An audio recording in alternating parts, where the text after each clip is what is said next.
కానీ ఆ విషయంలో నేను ఎంత రిగ్రెట్ అయినా తెలుసా.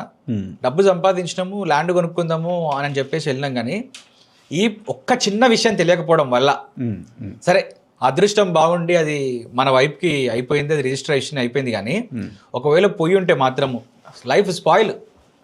అట్లా ఎంతోమంది లైఫ్ స్పాయిల్ అవ్వడం చూసిన నేను కూడా చూశాను, చాలా మంది చూశాను. కరోనా టైంలో నేను చూశాను.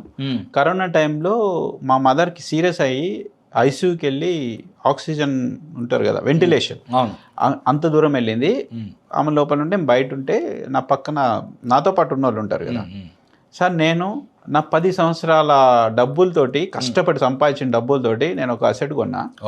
ఈ రోజున మా మదర్కు ఇలా అయింది, అది నేను అమ్మేసి ఇప్పుడు మా మదర్ని, అప్పట్లో రోజుకు ₹1,00,000 అన్అఫీషియల్ బిల్, అదే రెమెడీస్వేర్ అనే ఇంజెక్షన్ 70,000 దొరకకపోయేది, 70,000 పెట్టినా ఒరిజినల్ అని గ్యారంటీ లేదు. ఆ టైంలో అతను నాకు చెప్పిన మాటలు ఏంటంటే, నేను 10 సంవత్సరాలు కష్టపడ్డ డబ్బుతోటి నేను ప్రాపర్టీ కొన్నా, ఈరోజు మా మదర్ కోసం అది అమ్మేసిన. నేను 10 సంవత్సరాలు వెనక్కి పోయినా. దో మా మదర్ సేఫ్ సైడ్, మా మదర్ కోసమే పెట్టాను. ఇది నన్ను కాపాడింది, మా కష్ట సమయాల్లో కాపాడింది.